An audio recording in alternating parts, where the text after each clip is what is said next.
Fleet यहां पर पहुंचेगी। खबर यह है कि कुछ ही देर में मुख्यमंत्री की फ्लीट यहां पर पहुंचने वाली है। उसके बाद सबसे बड़ा सवाल यही है अपर्णा फिलहाल कि मुख्यमंत्री क्या सीधे प्रेस कॉन्फ्रेंस करने 9:30 बजे सचिवालय जा रहे हैं या फिर मुख्यमंत्री इस वक्त सेफ हाउस जाएंगे पहले और सेफ हाउस से फिर सचिवालय आएंगे। सेफ हाउस से सचिवालय की दूरी करीब 3 किलोमीटर के आसपास की है। तो अब मुख्यमंत्री के लिए एक अपर्णा जो रहा कि अगर फरवरी मार्च से आप देखें तो मार्च में मुख्यमंत्री ने शपथ ली 10 मार्च को, उसके बाद कैबिनेट का विस्तार हुआ, 22 मार्च को मुख्यमंत्री कोविड पॉजिटिव हो गए, उसके बाद मुख्यमंत्री लगभग 14 से 15 दिन कोविड प्रोटोकॉल के तहत सेफ हाउस में रहे। उसके बाद पूरे देश में कोविड बढ़ गया तो उत्तराखंड में भी कोविड बढ़ गया। अप्रैल मई का महीना इसी तरह निकल गया। जून बड़ा साइलेंट निकला, जून अनलॉक करने में निकल गया उत्तराखंड को कि अनलॉक की प्रोसेस कैसे शुरू की जाए। और जुलाई की जैसे ही शुरुआत हुई, आज जुलाई की 2 तारीख है और यह क्राइसिस हमारे सामने पर है। अपर्णा, अब सबसे बड़ा सवाल यही है कि मुख्यमंत्री यहां से कहां जाएंगे, सेफ हाउस या सचिवालय? और सचिवालय में 9:30 बजे मुख्यमंत्री क्या बोलेंगे, ये कि मैं इस्तीफा देने जा रहा हूं और जितना वक्त मुझे उत्तराखंड की सेवा करने का मिला उसमें मैंने जो कुछ किया वो मैं दिल से कहना चाहता हूं, या फिर मुख्यमंत्री ये कहेंगे कि अब जो भी उनकी बात रही क्या उनकी भावनाएं हैं, या जेपी नड्डा को जिन्होंने इस्तीफे की पेशकश की है। लेकिन दीपांकर, जिस तरह से आप लंबे समय से उत्तराखंड को देखते आ रहे हैं, पॉलिटिकल बीट को कवर करते आ रहे हैं, जिस तरह की वहां पर हलचलें बढ़ जाती हैं चाहे कोई भी पार्टी की सरकार रहे, वहां पर एक नाम पर सभी की एक राय बना पाना बहुत ही टफ टास्क होता है। तो ऐसे में अगर किसी सिटिंग एमएलए पर क्या बीजेपी खेमे में एक राय बन पाएगी या सरप्राइजिंग एलिमेंट इस पर सामने होगा? सेफ चॉइस तो ये कहती है कि हमें सिटिंग एमएलए को ही हम देख सकते हैं सीएम पद पर अब आगे।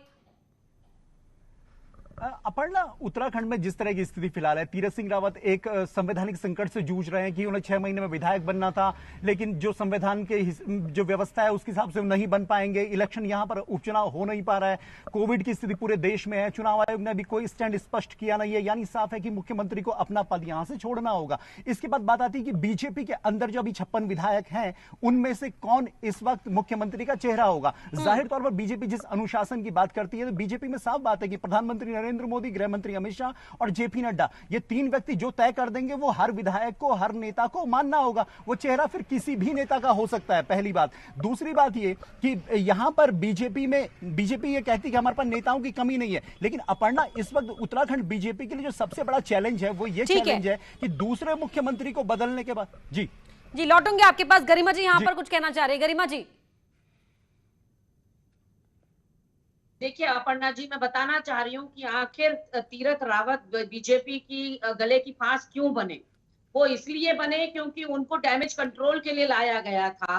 पूर्व मुख्यमंत्री त्रिवेंद्र रावत जी को हटाया ही इसलिए गया था उनकी कार्यशैली के लिए, उनकी बयानबाजियों के लिए, उनकी अदूरदर्शिता के लिए, उनकी अकर्मण्यता के लिए, उनके निकम्मेपन के लिए, निष्क्रियता के लिए। इसलिए उनको असफल मुख्यमंत्री की का टैग लगा के भाजपा ने हटा दिया और डैमेज कंट्रोल के लिए तीरथ रावत को ले आए। लेकिन तीरथ रावत अपने आप को स्टैब्लिश ही नहीं कर पाए एक मुख्यमंत्री के रूप में। देवेंद्र रावत जी के फैसले या तो पलटते रहे, बदलते रहे, उनकी खींची हुई लकीर को मिटाते रहे, अपनी लकीर ही नहीं खींच पाए। और कुंभ फर्जीवाड़ा इतना बड़ा करके दे दिया। उसके बाद तमाम उपनल, मनरेगा, 108, एनएचएम, नर्सिंग सब आंदोलनरत हो गए इनके कार्यकाल में। और एक के बाद एक भ्रष्टाचार, कर्मकार बोर्ड में घमासान मच गया। अब आप देखिए देवस्थानम बोर्ड में सारे पंडा पुरोहित आंदोलनरत हैं, भू कानून को लेकर युवा आंदोलनरत हैं। तो कहीं ना कहीं ठीक है, तो डैमेज कंट्रोल की कोशिश ने क्या ज्यादा डैमेज कर दिया है? इस पर जवाब लूंगी मैं जोशी जी से, लेकिन सुनील प्रभात भी जुड़े हुए हैं। सुनील, आपके पास क्या अपडेट है?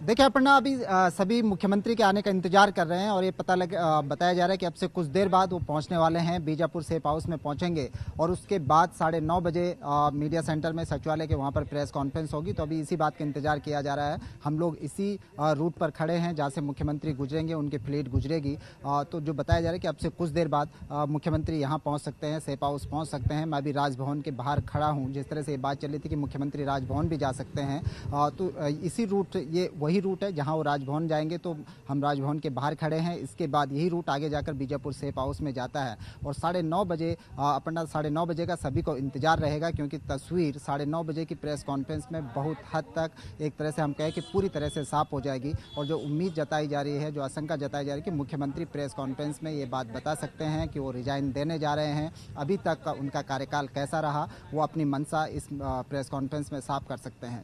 जी, लगभग 1 घंटे का समय है 9:30 बजे प्रेस कॉन्फ्रेंस होने में दीपांकर, अब कहां तक पहुंचा है सीएम का काफिला? क्या आपके पास इस बारे में कोई इनपुट है, कोई अपडेट मिल पाई है?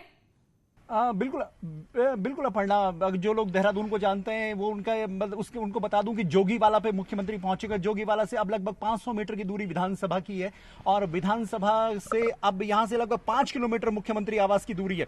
इससे पहले जब त्रिवेंद्र सिंह रावत दिल्ली गए थे तब भी हमने उन्हें एयरपोर्ट से लेकर देहरादून तक चेस किया था और देहरादून से एयरपोर्ट तक चेस किया था। इसी तरह की स्थिति आज भी है अपर्णा।